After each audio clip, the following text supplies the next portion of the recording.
भक्ति की पराकाष्ठा क्या है कि इस युग में भी, इस कलयुग में भी, जहाँ इंसान खुद की दिव्यता को भूलते जा रहा है, भगवान स्वयं हमारे सामने प्रकट हो जाए।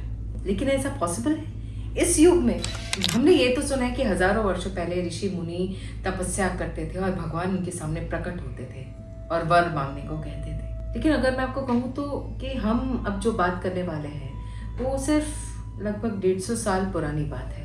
हम कथा करने जा रहे हैं एक ऐसे संत की जिनका कहीं कोई वर्णन नहीं है। उनका नाम तो वैसे था अघोर मणि देवी, लेकिन उन्हें सब कहते थे गोपालयर माँ, बंगाली में जिसका मतलब होता है गोपाल की माँ। कौन गोपाल? साक्षात भगवान कृष्ण। और कौन? अघोर मणि देवी कलकत्ता के पास रहती थी और 9 साल की थी तब उनकी शादी कर दी गई थी, जब इंडिया में चाइल्ड मैरिजेस हुआ करते थे। लेकिन वो लगभग 13-14 साल की हुई तब तक उनके पति का देहांत हो गया और वो एक बाल विधवा बन गई। उन दिनों में विधवाओं के बहुत बुरे हाल होते थे, उन्हें बहुत ज़्यादा कष्ट भुगतने पड़ते थे। उनके माँ बाप घर से बाहर निकाल देते थे, उनके सास ससुर भी रहने नहीं देते थे, उनके बालों का मुंडन किया जाता था, सफ़ेद वस्त्र पहनने के लिए मजबूर किया जाता था, यहाँ तक कि उनको मिठाई खाना भी अलाउड नहीं था। बहुत सारे विधवा घर थे जहाँ पे विधवाएं रहती थी और अपने जीवन निर्वाह के लिए वो या तो भीख मांगती थी, या तो कुछ छोटा मोटा काम कर लेती थी, या तो किसी मंदिर में कुछ कर लेती थी, और या फिर किसी जमींदार की रखैल बन के रहती थी। लेकिन अघोर मणि देवी उस मामले में थोड़ी बहुत लकी थी। उनके पति ने उनके लिए कुछ 500 रुपए छोड़े थे जो उनके नाम पे थे। जैसे ही उनके पति का देहांत हुआ और घर से बाहर निकाले गए, अघोर मणि देवी वो 500 रुपए लेकर मंदिर में आ गई। वो मंदिर की जो जमींदारनी थी, जो ट्रस्टी थी, उन्होंने दया खाकर अघोर मणि देवी को मंदिर के पास वाला एक छोटा सा कमरा रहने को दे दिया। अघोर मणि का एक ही कार्य था, मंदिर की साफ सफाई करना।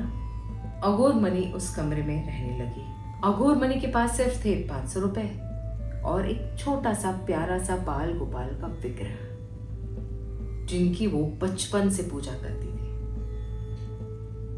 अघोर मणि का काम था मंदिर की साफ सफाई करना और बस बाल गोपाल की सेवा करना।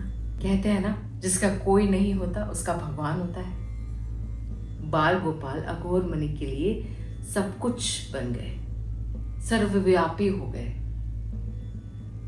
पूरा दिन अघोर मणि को एक ही चिंता रहती थी कि बाल गोपाल को भूख लगी होगी। उनका शेड्यूल ही ऐसा था कि रात को 2:30 बजे उठती थी और स्नान करती थी खुद, और फिर बाल गोपाल को प्यार से उठाती थी, भजन गाते हुए उठाती थी। बाल गोपाल उठते थे उनकी नज़र में और फिर जो भी वो थोड़ा बहुत बना सकती थी वो बनाती थी और बाल गोपाल को बहुत ही प्रेम से खिलाती थी और फिर मंदिर की साफ सफाई करने निकल जाती थी। मंदिर की साफ सफाई करते वक्त भी उन्हें बाल गोपाल का ही ख्याल रहता था। क्या कर रहे होंगे? सोए होंगे, उठे होंगे, रो रहे होंगे, उनको याद कर रहे होंगे। ऐसी निस्वार्थ भक्ति उन्होंने लगभग 40 सालों तक की। उनकी उम्र होने को है, लेकिन उन्होंने अपने बाल गोपाल को नहीं छोड़ा।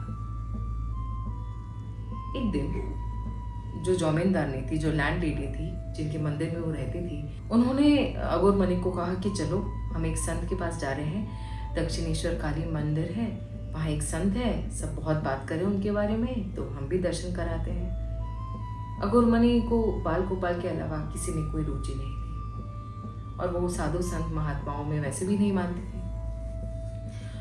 और वैसे भी उन्होंने इस संत के बारे में सुना हुआ था। कुछ लोग वो संत को साक्षात नारायण कहते थे, कुछ लोग कहते थे कि उन्होंने साक्षात माँ काली के दर्शन किए हुए हैं, उन्हें प्राप्त किया हुआ है। और कुछ लोग ये भी कहते थे कि वो थोड़े पागल से हैं। वो तो खुद को भी परमहंस कहते थे और उनका नाम था श्री रामकृष्ण परमहंस। अभी अघोर मणि को ज्यादा रुचि तो थी नहीं, लेकिन लैंड लेडी ने इतना ज्यादा फोर्स किया तो क्या करें। ठीक है, गोपाल को सुला के उठा के और संत के यहाँ निकल पड़े। और संत के यहाँ जा रहे इसलिए खाली हाथ तो नहीं जा सकते, तो कुछ मिठाई और फल बाहर से लेते हुए गए। जैसे ही उन्होंने श्री रामकृष्ण परमहंस के कमरे में एक कदम रखा, श्री रामकृष्ण परमहंस उन्हें देखकर लगभग एक बच्चे की तरह कूद पड़े और उनसे कहने लगे कि आप आ गई तो मेरे लिए खाना लाई। अघोरमणि को ये बात बहुत ही अजीब लगी। उन्होंने वो फल और मिठाई तो दे दिए, लेकिन उन्हें मन में ऐसा हुआ कि ऐसा कैसा संत है जो इस तरह खाना मांग रहा है सबसे।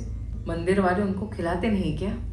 श्री रामकृष्ण परमहंस ने मिठाई खा ली, फल खा लिए और अघोरमणि को कहा कि नेक्स्ट टाइम आओ तो अपने हाथ से कुछ बनाकर लेकर आना। अघोरमणि ने सोचा मन ही मन कि भाई मैं यहाँ नेक्स्ट टाइम नहीं आने वाली। ऐसा कैसा संत है जिनको अपने भूख पे भी कोई काबू नहीं, कोई कंट्रोल नहीं। I am not coming. और वो वहां से निकल गई। लेकिन श्री रामकृष्ण परमहंस एक कारण से परमहंस हुआ करते थे। फॉर सम रीजन अघोरमणि आने वाले दिनों में श्री रामकृष्ण परमहंस को भूल ही नहीं पाई। Constantly back of the mind में जब वो गोपाल की सेवा कर रही है या फिर मंदिर की सफाई कर रही है, श्री रामकृष्ण परमहंस ही घूमते रहे। एक पॉइंट तक वो खुद इरिटेट हो गई कि ऐसा तो क्या जादू किया है, उन्हें तो वहां जाना पसंद भी नहीं आया था, फिर भी। और फिर वन फाइन डे, क्योंकि श्री रामकृष्ण परमहंस ने उनके पास खाना मांगा था, तो सडनली चावल बनाकर, दही बनाकर उनके पास लेकर गई। श्री रामकृष्ण परमहंस ने उनके हाथ का खाना एक बालक की तरह खाया। इतना खुश होकर खाया और इतना रस के साथ खाया कि अघोरमणि को उनके पर प्यार आ गया, जैसे एक माँ को एक बालक बनाता है। और उन्होंने तय किया कि ठीक है, अब जैसे भी है, इतना प्यार से कहता है तो मैं बना कर लेकर आऊंगी। इसी तरह गोपाल के साथ साथ श्री रामकृष्ण की सेवा करते करते एक साल बीत गया। और फिर एक साल के बाद कुछ अद्भुत हुआ। वो रात को 2:30 बजे उठी और गोपाल के लिए थोड़ा बहुत खाना बनाया, स्नान कर गोपाल को उठाया और गोपाल को खाना अभी दे उससे पहले अचानक उनके सामने उन्होंने श्री रामकृष्ण परमहंस को देखा। वो बौखला गई।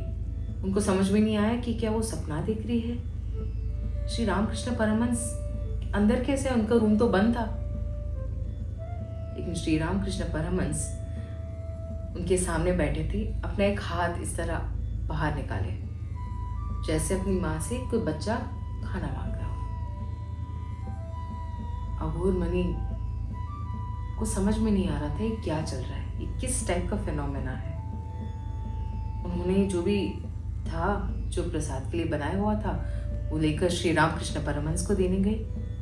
लेकिन उसी वक्त श्री रामकृष्ण परमहंस का वो विजन ट्रांसफॉर्म होकर बाल गोपाल बन गया। जिस देवता की पूजा उन्होंने पिछले 40 सालों से निरंतर निस्वार्थ भाव में की थी, जिनको अपना खुद का बालक माना था, वो आज साक्षात उनके सामने खड़े हुए थे। और वही बाल स्वरूप में इतने सुंदर, इतने क्यूट, और उनका हाथ इस तरह आउटस्ट्रेच्ड था, मानो माँ से खाना मांग रहे हो। हमने देखा होगा बाल गोपाल की जो छोटी मूर्तियां होती है, छोटे विग्रह होते हैं, उसमें भी उनका हाथ इस तरह आउटस्ट्रेच होता है, जहाँ भी या तो राइस का बॉल या फिर मक्खन का गोला कुछ बड़ा होता है। बस उसी स्वरूप में उनके सामने थे। अभी साक्षात कृष्ण ने खाना मांगा था तो मना कैसे करें। जल्दी से उन्होंने नारियल की कुछ छोटी सी मिठाई बनाई, गोला बनाया और कृष्ण को खिलाया।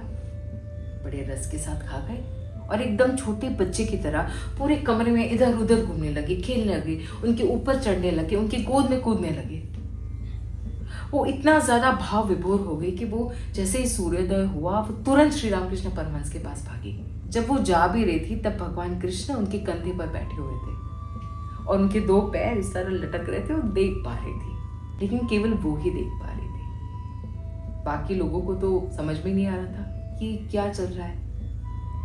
जैसे ही श्री रामकृष्ण परमहंस के कमरे में उन्होंने एंटर किया, श्री रामकृष्ण परमहंस ने बाकी सबको बाहर निकाला और जैसे गोपाल की खुद एक सखा हो उस तरह गोपाल के साथ खेलने लगे। इस किस्से के बाद अघोरमणि श्री रामकृष्ण परमहंस को पूर्णतः समर्पित हो गए।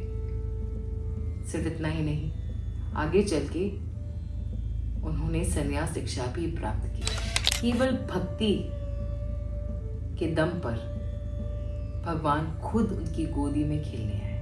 वैसी संत थी गोपालयर माँ, मतलब कि गोपाल की माँ। हम आजकल बहुत ज़्यादा पूजा पाठ भी करते हैं, कई साधना भी करते हैं, आराधना करते हैं, भजन कीर्तन करते हैं, लेकिन कभी कभी हमारे बिजी लाइफ में हमारा दिमाग इतना इधर उधर घूम रहा होता है कि एक इम्पॉर्टेंट चीज़, एक इम्पॉर्टेंट इंग्रेडिएंट यूज़ करना भूल जाते हैं, वो है भक्ति। बिना भक्ति के कृष्ण प्राप्त नहीं हो सकते। फिर वो कलयुग हो, द्वापर युग हो, त्रेता युग हो या फिर सतयुग हो। जय श्री हरि।